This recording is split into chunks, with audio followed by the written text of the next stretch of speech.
Hi guys, Samantha from Jessica Tutorials here, and today I'm going to be showing you how to create a faux wood polymer clay, and then we're going to be using it to create a kind of faux wood, faux resin creation.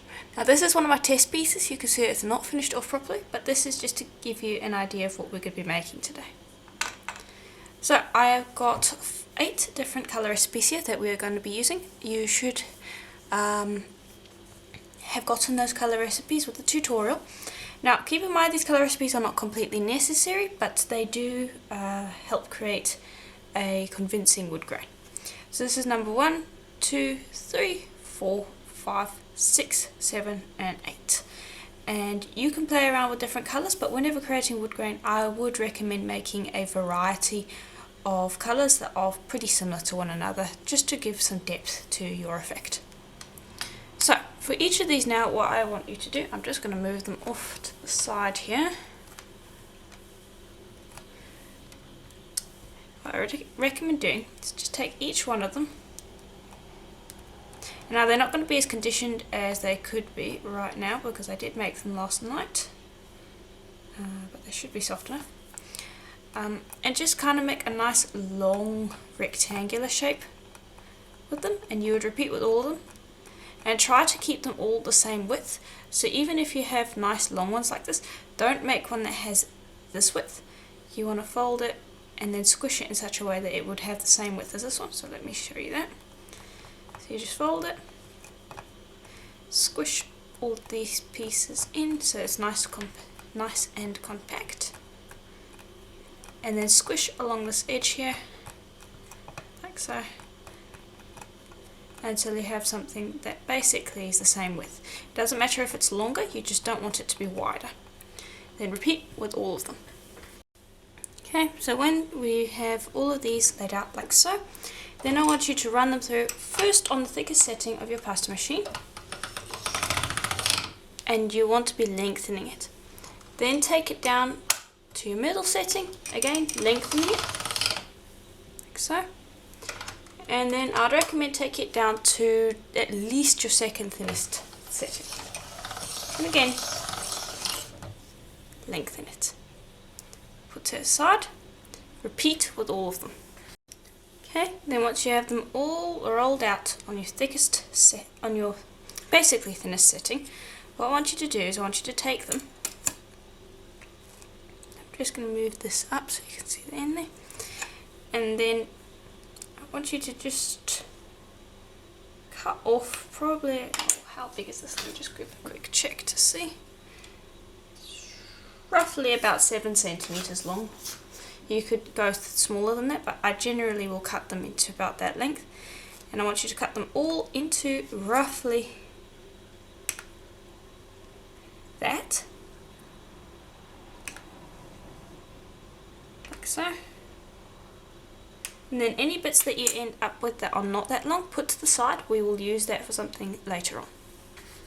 Okay, then once you have a whole bunch of them, like so, I want you to just take them, like so, and just stack randomly. Now don't stack all of them at the same time, just make a stack of like 4 to 6 pieces, and then move on and make a bunch of different stacks. And I'll explain why I want to do that in just a moment.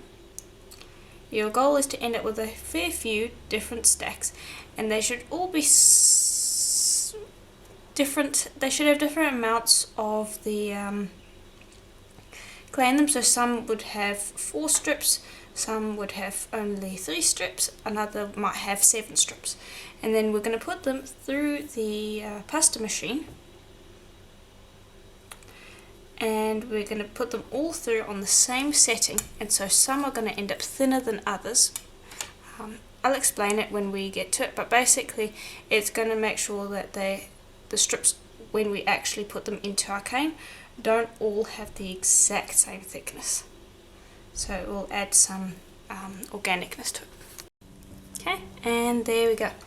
So now I'm going to roll these out on my third setting on my pasta machine, third thickest, and they're all going to be the exact same thickness, except that for some, if they have only 3 pieces like they have here, these strips are going to end up looking thicker than some that are, say for instance, 5 strips thick, and so you'll end up with a nice organic effect.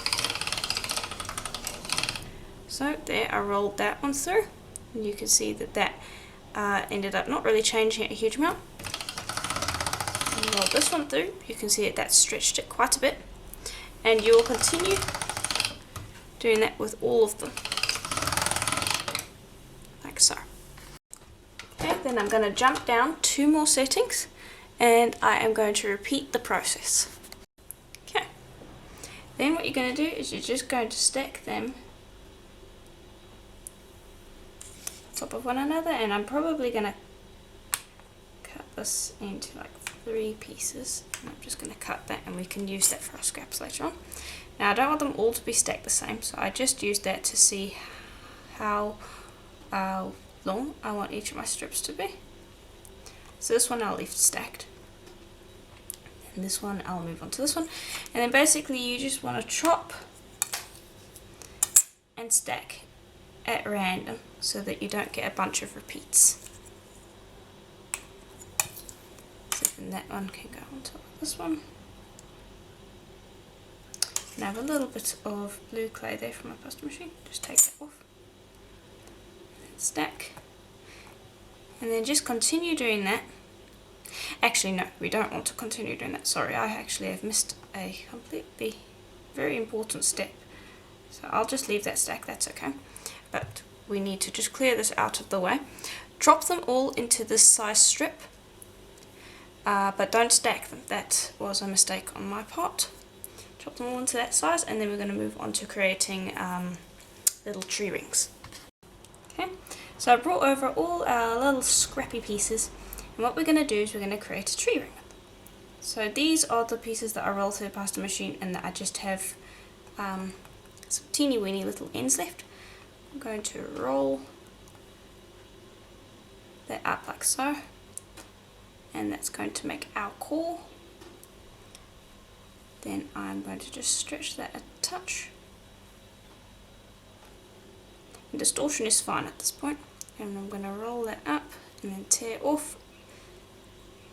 We do not have to be careful of distortion here. I'll grab this next one, I'm going to roll, tear off, and I'll repeat the process until I've used up all this clay, and if it doesn't make the whole way round, that's fine.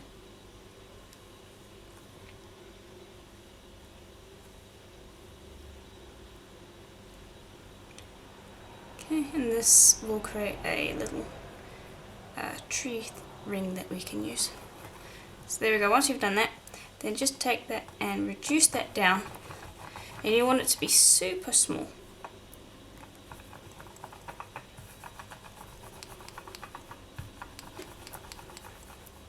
Okay, and you do want different sized tree rings, so I'm going to cut that basically in half, put one to the side, then I'm going to continue reducing this down.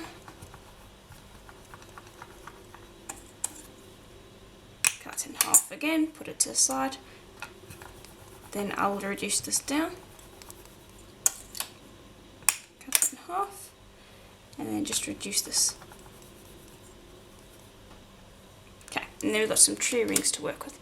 So now I'll bring over our strips, and this is why I'm saying we shouldn't have stacked them all at the same time. And I'm just going to bring over a piercing pin that I can use to just create some holes, like so. And I'm going to take this, pop that in, cut, and maybe grab another one, put that in, cut, and I'll just leave this hole like it is. Then I'm going to bring over another strip, place that down, and you can use this to reinforce that little hole there, and to just create some more distortion if you want. I'm not going to put any tree rings into there. Bring over the next one, put that in, grab another little tree piece, And then you'll just continue doing that with all of your pieces until you've used them all up, essentially. Don't go and overstuff with the with these little tree rings. You don't want to do too many of them. Some are good, but you don't want to overdo it. So just bear that in mind. Okay, and there we go. We've got a nice big block of wood. I'm just going to squish in these edges. Get it to all sit together nicely before we start reducing. Now, I don't want to reduce it too much because I'm quite happy with how it looks already. But we do want to get out air bubbles. So just roll along each of these sides.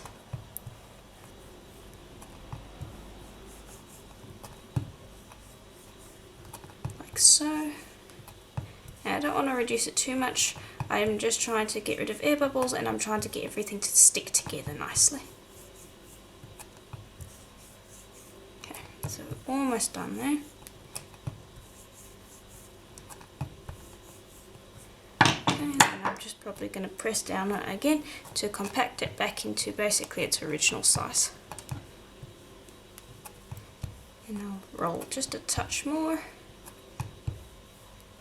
Alright, and then we are ready to slice. Okay, and let's see how this comes out.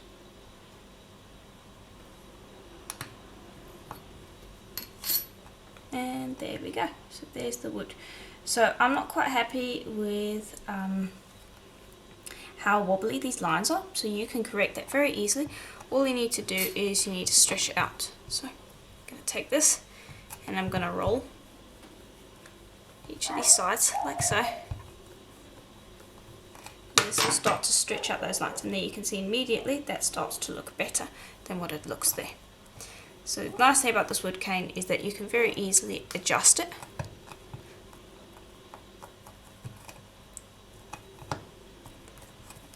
So I'm just going to continue doing that, just a touch more. And I'm just going to be running my roller along these edges just to smooth it out. But in general, we want to be just stretching this. And that should be pretty easy while it's nice and warm like now. Okay, and then I'm going to take another slice once I have evened this out a bit. So just give me one moment to just quickly smooth it out, make it nice and even again. There we go, and we can chop off this end. Need to grab my blade. There we go. There we go, and I am much happier with that. I'm just going to chop. Oops. There we go. Okay, and so you can see there, that's much better. And you could even stretch it a little further if you wanted. So you can see there how these two look in comparison to one another. Definitely prefer this one now that we have stretched it. Okay, so I might stretch it just a touch more.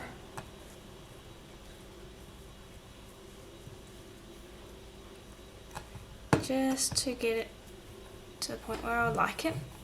And then we can move on to the next step. Okay, so I'm just going to put this to the side, and I want to bring over some examples of what we're going to be making because they just came out of the UV light and they finished them. So I'm not sure if you can see them very well on there, but this is basically what we're going to be making. It's a mixture of wood and resin, or at least faux wood and resin. So you're going to need some little cabochon molds like so. Now I'm going to be using just these two, but you can use any shape you want. I do supply these on my Etsy shop, Jessima Design, and I'll provide a link in the description below. And these are really, they work very well for this project. So just bear that in mind. Now I'm going to grab this, and I'm actually going to cut it down the middle, because we should get all the best stuff there. And you can see that we do have some air bubbles, that's fine. I can just quickly squish those out.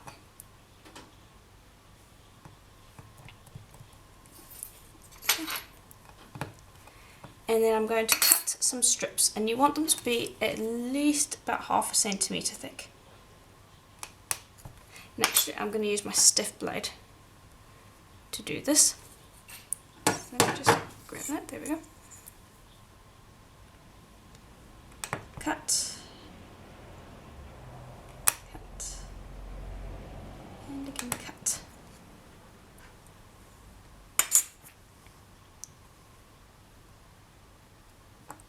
Okay, and there we go, we've got ourselves some nice thick pieces. And now when you put them together, I don't want you to mirror them. So just make an effort not to do that.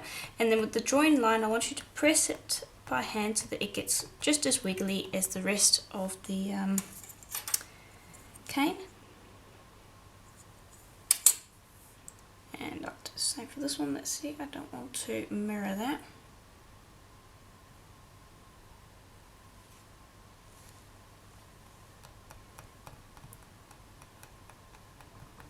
Okay, and that should be more than enough to fit our 2 pieces. Okay. Okay, and I'm just going to pop this onto some plain printing paper, and I'm going to burnish it thoroughly. This won't distort the piece, but it will smooth all those slices together,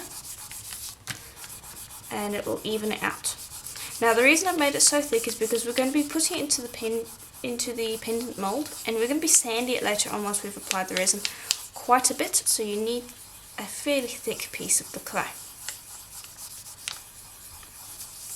Okay, let's check that. Okay, it could do with a little bit more. Okay, so then take these pieces, and generally I like the actual grain of the wood to be going along with the lines of my piece. So for instance, you can see that this line of the rectangle is going this way, so I want it to be the same for the wood grain. And then I'll just very gently press, and this will give me a imprint for me to cut out. Then I'll repeat the same with this one.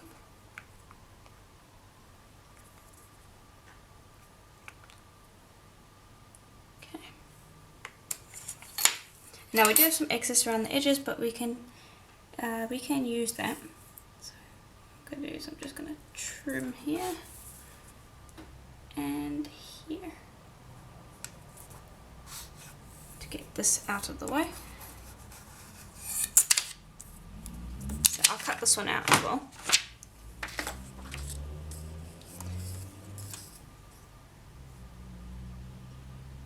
Okay, and it's a pretty rough cutout. You don't have to worry about it being perfectly symmetrical or anything like that. And then in regards to this little hole here, you can use a micro cutter to get that. So find one that's the right size, and then just cut out that hole. Okay, then repeat for your square one.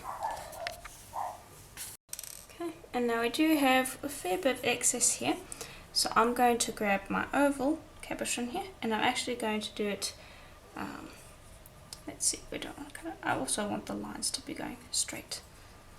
So I'll press that. And then cutting around this is going to be a little different. So what I like to do is I like to cut at the top, like so. Then at the bottom. So kind of like a square to begin with. Then on these corners, I will cut like so.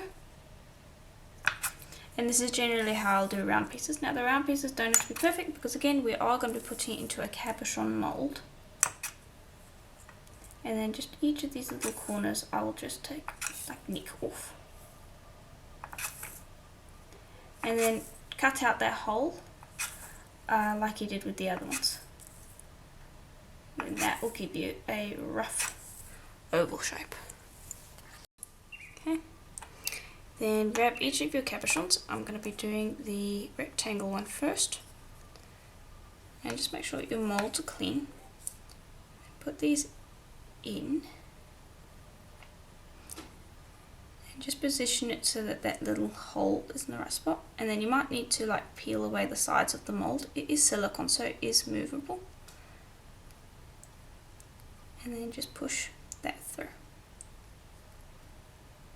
Okay, and then you would repeat with the others. Okay, then once you've done that, take each one and a rubber tool, and I want you first off actually go in with your fingers and press nice and firmly, because if you look on this side you want it to look like this part over here. You don't want it to be cloudy because you want the clay to have a good connection in that mold. So just go and push out all those air bubbles. So it'll take a bit of effort to do. And the reason we want it to have a good connection is because we don't want the resin later on to flow underneath the mold or the polymer clay, because we're going to bake this and then we're going to take it out of the oven and we're not going to touch it. We're going to put the resin straight in. So right now this is this seal is what's going to be preventing the resin from flowing under.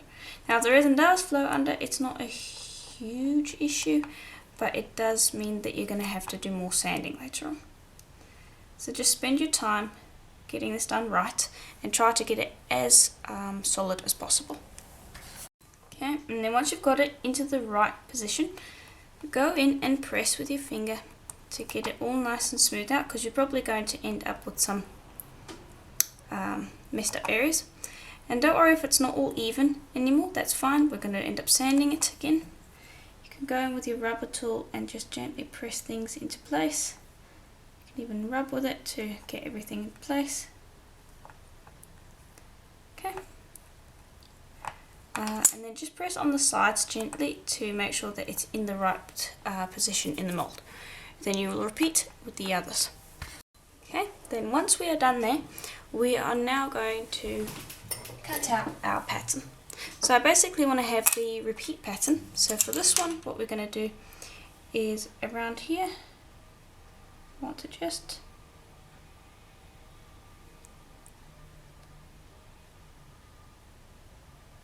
cut out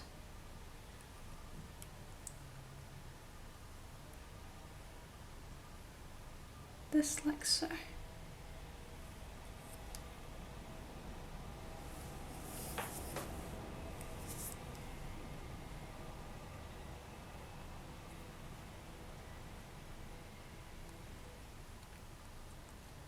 That up and out. That's section 2. Okay, repeat with the others. Okay, and there we go. So now what you want to do is you want to go in to each of these, and I want you to just take your blade and just press it, the blunt side anyway, along the edge of your wood. And make sure to do that on the inside as well. And this is just going to kind of give a more frayed effect, so it doesn't look like it's got a very clean cut, so that it gives the effect of wood. And then you will repeat that with all of them. Okay, and there we go. So let me just zoom in, whoops, so you can see how those look. So all those empty spaces will be filled by resin. So here you can see these guys counterparts, and it looks like a mess right now. I do understand that, but finishing later on is quite important. So here you can see how they're going to come out. Now the wood will probably not look exactly the same, obviously, because each time you do this wood cane, because of the randomness of it, it's going to come out pretty different each time around. But you can see how we're going to apply the resin. So just bear that in mind, because it might look a little bit on the untidy side at the moment. So put these into the oven for a full hour at your brand's recommended temperature. I am using Primo, so I'll be using their temperature. And then afterwards we are going to start working with the resin. Okay, and here they are out of the oven. So now we're just going to leave them exactly as they are. Don't mess with those. And we're going to mix up our resin. Now for this tutorial you have to use 2-part resin. I've tried it with the UV resin, and if you put any inclusions into it, and even without the inclusions, it struggles to cure because there's very little space for the UV light to get in and cure it. So if you don't want to encounter any issues, I would highly recommend using 2-pot resin. Ice resin is my favourite choice, but there are other 2-pot resins. But yeah, for this tutorial, 2-pot resins are a must. So let me just open this up. Okay. And now we don't need too much. I'd say maybe about 10 mils. So that means about 5 of each of these. So I'm going to pour this resin in. Okay, and then I will just help that settle so that I can see how much resin I have. Give that a moment to settle. I'm going to need just a touch more. This is the issue with the 2-pot resins, is that you have to measure out the amount of resin that you're using, and this is why I tend to use UV resin on my projects, because the UV resin is always faster, but when you're working with resin-based projects, which require more than just a gloss finish from the resin, generally you're going to have to use 2-pot resins. Now the reason this appears yellow is because my resin is actually quite old. It's past 16 months, which is the ideal time to use the, almost 16 months, 6 months. In general, you're supposed to use the ice resin within 6 months, otherwise it starts to discolor. So just, if you buy the resin, just keep in mind that it will discolor over time if you don't use it. But you can still use it. These are about a year old, at least. They might even be older than that. But don't leave them too long, because the longer you leave them, the more discolored they will become. And also the blue one, if you have a look here, eventually it will actually start to crystallize. I've had ones that I've left about 2 years and it actually crystallized, and at that point it is pretty much unusable. So try to use it within 6 months, but as long as you use it within a year, generally you'll be alright. So now that we have mixed that all up, you're going to stir that for a good minute or two to make sure that all of those components are mixed together. Remember to wipe off your resin scoop every once in a while. Try to get into the corners and edges. This part is the most important part. If you do not mix this properly, your entire project will be ruined, because you didn't mix the parts properly, and then the resin will not cure properly. But the nice thing about 2-pot resins is that you can basically mix just about anything into it, such as alcohol, inks, mica powders, anything. And that is something that you have to be very careful with UV resin. A lot of time you can't actually do that with UV resin. So I'm just going to continue stirring this, and then when we are done, we are going to mix in some mica powder into some of it, and we will move from there. Okay, and so that's been stirred pretty thoroughly. So now I'm going to bring over the 2 pieces that I want the resin to be pretty much clear in, and I'm going to just scoop up some resin, and I'm going to pour it into the hole. And we only need a small amount of resin here. So what I'd recommend with this project is I'd make a fair few of these pieces, and then make one resin batch, and then use that resin. That way you don't end up wasting any resin. Okay. Now they are air bubbles, and that's fine. We can take care of that later on. What I'm trying to do now is I'm trying to fill this resin up so that there is a lot to work with. Because you don't want it to be lower than your polymer clay. You always want it to be a little higher than the clay. Pop those to the side. Now if you get resin onto your clay, that's perfectly fine, it's not a problem. Put those to the side, and then what we're going to do is we are going to mix some mica powder into this. Okay, so I've got the mica powder here, and what I'm going to do is I'm just bringing over a cabochon mold, and the ones that I made last night, the ice resin has not completely cured yet, enough for me to peel it out. But basically you just want some sort of a silicone mold, and then you're going to take a little scoop like this skewer. You're going to add bit of mica powder in. Okay, that should be more than enough. Put that to the side and put the lid on. You don't want to accidentally knock that and end up spreading mica powder everywhere. Take your resin, 2 scoops I think should be enough. And then I will mix that in.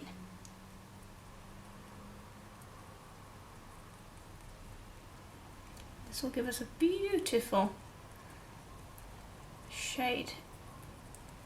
And you can use any mica powder you want, obviously.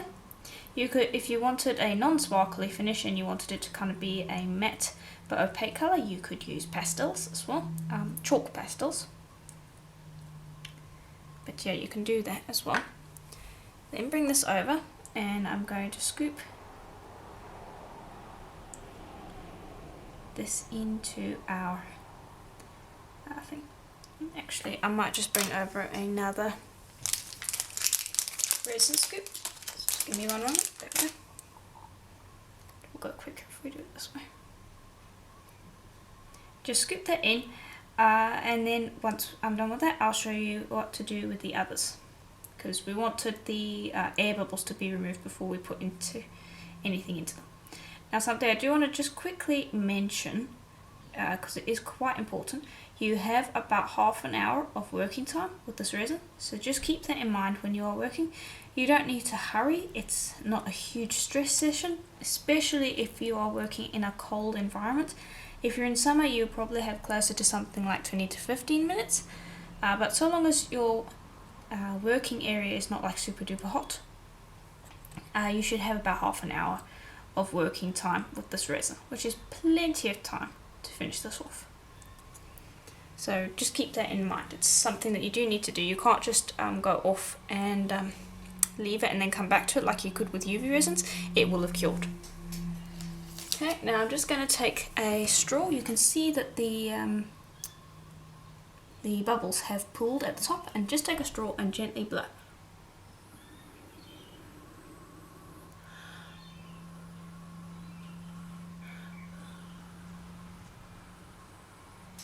Okay, and that will remove a large majority of the bubbles.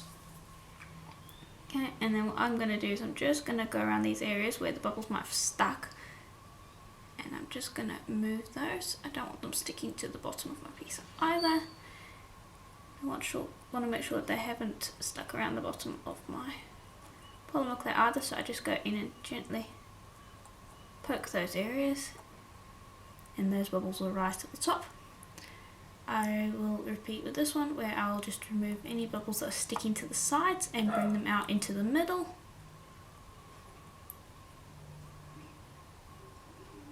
Like so.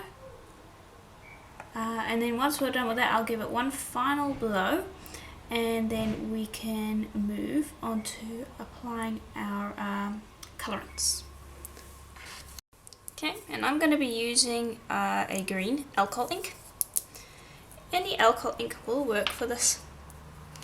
And what I'm going to do is, you want to be very careful. You don't want to add too much alcohol ink. Too much will end up colouring way too much of the piece. So you really need only one drop, and even then it's going to colour it quite well. So I'll scoop some of that out and into this area. Make sure I get that in and around the piece. I don't want to mix it in too thoroughly. I do want to have these swirls still, like so. Then this one, I will actually drop the ink onto my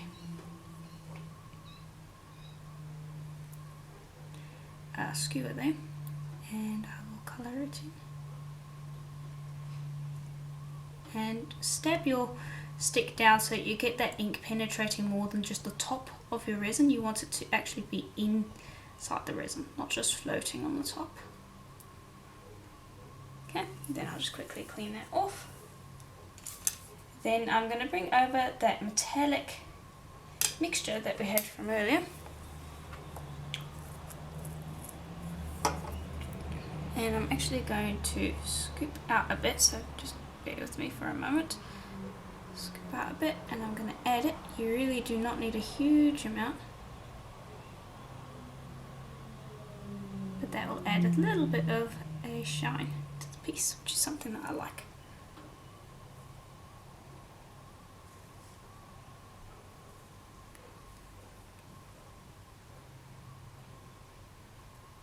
And you can add as little or as much or as little as you want.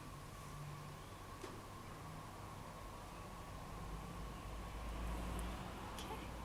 And now these, because of the way the resin is, it's going to take at least 24 hours before you can move on to the next step. If you have an area where you can put them into the sun, do that. It will cure it a lot faster. Keep an eye on it though, because the resin can yellow a bit, but because we're using green, if you are using green anyway, or reds or yellows, anything on the warm colour spectrum, you won't have to really worry too much about yellowing, because, well, it's kind of yellow already, you won't be able to see it. But if you're using anything on the cooler colour spectrum, like for instance a blue, then you want to be careful with yellowing, because that will show up and it won't be very pleasant to see. So anyway, that's what they look like, and now we are going to put those into a safe little area where cats can't get their hair on it. And you want to leave them for at least 24 hours before demoulding them, and then once they're demoulded, we're going to give them a thorough sand, we're going to give them another little coat of varnish, and we are going to end up with these beautiful pendants. So you can see there how they're going to very quickly end up looking like this. Now this one I coloured more in this piece, as you can see, and I used a more yellow colour. Same with this one. This one I actually coloured less in our piece, but yeah, basically this is how they're going to look. And we're going to do it so that they are double-sided. So if you wanted to make a pair of earrings, they would be ideal for that, as you can see here. And that light shines straight through it, so it's a really beautiful, fun technique. So anyway, I will show you what they look like in 24 hours. Okay, and here they are after about 24 hours of curing. And so now we're going to pull them out of our mould, and this is my absolute favourite part. I really had to restrain myself to wait until I had the recording equipment set up before I did this. So there's the first one. You can see there it's got a nice shine to it, but we want to sand that because it's not quite the shine that I like. But you can see how nice it looks. It's completely translucent, but you can see here how uneven the back is. That's what we're going to be sanding away. So that's the first one. Now let's pull out this one. You can see how nicely they release from the mould.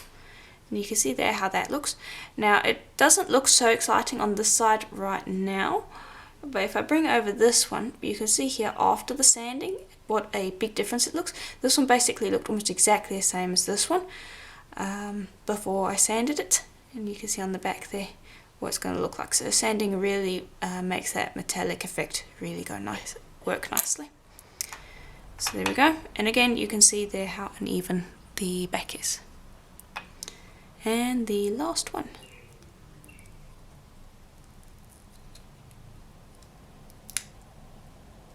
This one came out really nicely as well. You can see there how nice and translucent it is and what a nice colour it has.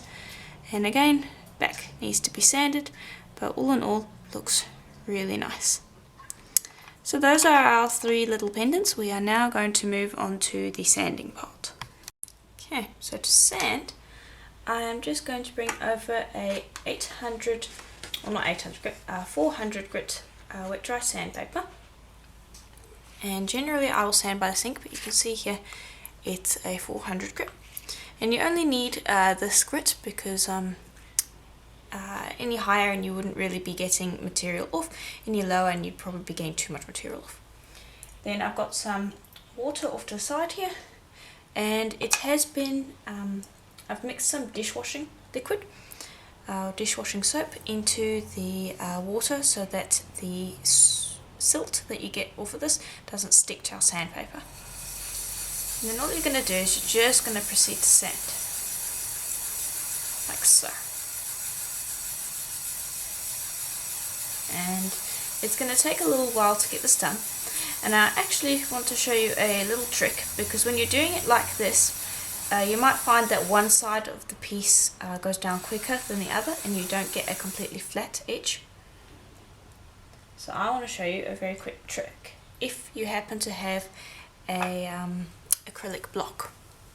Okay, so just dry off your piece, and then what you're going to want to do is you're going to want to grab some double-sided tape. So let me just find the end there. There we go. And you're also going to want an acrylic block. So I'm just going to take this and I'm going to cut a decent sized strip.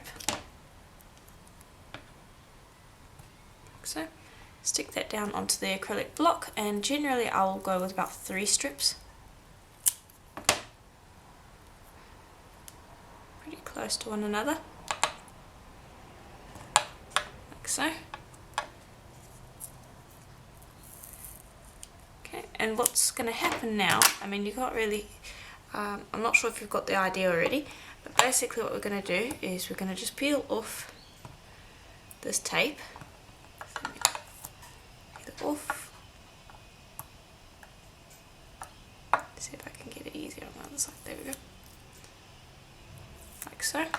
And then you're going to take the flat side of your piece, because there always is a flat side, and I want you to stick it down like so.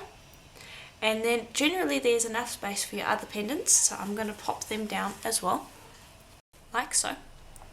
And now you've got a nice steady piece to sand with. It will mean that you can sand a bunch at the same time, as you can see. And then you're going to sand the backs until they're basically completely flat. And then what you're going to do is you're probably going to have to use a blade to nick underneath them and pop them off the tape, because the tape holds them down really well. And then you'll swap the sides, and then you'll sand the front side. So let me just show you that a little bit. Okay, I'm just going to dip that into my water to get it nice and wet, and then just going to begin to sand.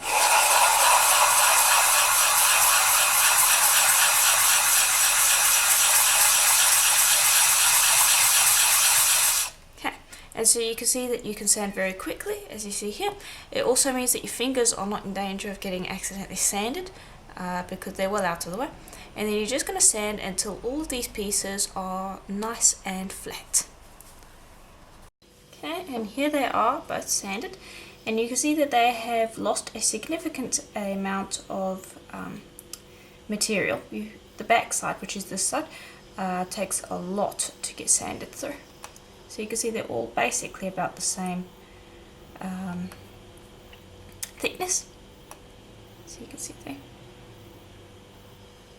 So now, once you have let them dry thoroughly, because you cannot allow water in the next process because we're going to be putting some resin on, once you've let them dry thoroughly, place them onto a silicone mat, and I'm just going to bring over some UV resin. Now you have 2 options here. If you don't have the UV resin, you can go up through a bunch of grits all the way up to like an 8,000, 10,000, and that would bring the resin up to a decent shine, but that will take a lot of work, a lot of elbow grease, and just in general it takes a long time. So if you feel like doing that, then definitely go ahead, but if you are looking for something that's a little quicker, just popping some UV resin onto the top of both sides does the trick. It does mean that you're going to have to let it sit in the UV light for a little while, about 15 minutes, then flip, do the other side for 15 minutes to let it cure properly. But in general it is quicker than the sanding route. Though the sanding route also looks quite pretty, so it's definitely something to try out if you have the energy.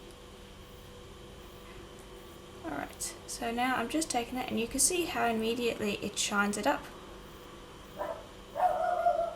So just gently spread it out. Repeat with all of them, and once you spread it out, just give it a minute or 2 to settle, because you might find that it pulls away from the edges and you need to apply some more. And then pop that into the UV light for at least 15 minutes to get it to cure to a nice rock hard consistency. And then afterwards we can actually assemble essentially. Now what I want to do actually is I want to just take my resin and I want to brush it along the sides here. Now I'm doing a very thin coat. This is not something that I usually do, but I did sand the sides a touch just to get excess off. So then I'm just gently going to take a little bit of resin just to bring that shine back. And do this on the first coat. You don't want to do this on the second layer, because right now we're going to be doing the back side. And so if you happen to get any resin on the back, that will get covered up. So if you plan on doing the sides, make sure that you do them on the first coat, so that when you flip it, they're done. Okay, and there we go. They are out of the UV light and I've coated both sides. So you can see here how that one looks. And the other side. Same with this one. You can see that it's completely translucent. And you can see both sides are nice and shiny. Exact same with this one. Translucent. And both sides are nice and shiny. And here are the other ones that I did before we started the tutorial. So you can see that the wood grain looks slightly different. I actually prefer the wood grain that we have on these ones because it looks more organic. It's also got less of the little tree rings than we had in this one. But just bear in mind that basically your wood grain is going to look slightly different each time you make it, since it is so organic in nature. So to finish them off, I recommend just grabbing a little bale, like so. And let's see, which one do I want us to do? Let's do this one. Just grab the bale and just squish that into place. Like so. And then I'm just going to use a rubber cord. You could use a piece of chain as well, to just slip through the bale.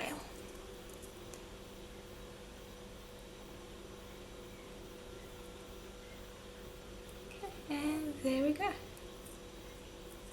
That's basically all you need to do as far as stringing them goes. I wouldn't go too complicated with it, since you want the focus to be on the pendant themselves. And so yeah, that basically is it. Now I had them on a piece of paper here because I was waiting for the resin to cure a little bit, because it might be a little sticky on a surface such as glass or ceramic like I am using here. But yeah, that is basically it. So I do hope that you enjoyed this tutorial. I certainly enjoyed making it and working out the process to creating these little wood pieces. If you like this and would like me to show more examples of this in later tutorials, please let me know in the comments below. Also bear in mind that you don't necessarily have to use wood. I'm going on the wood with resin because that's what people actually use. They use real wood and resin, so I'm kind of trying to create a faux effect. But if you wanted to use a different cane of sorts, you feel free to use it in this technique. You can use any colour polymer clay or polymer clay effect you want in this, and then combine it with the resin. So play around with it and see what you can come up with. And as always, I'll see you in the next tutorial. Bye for now.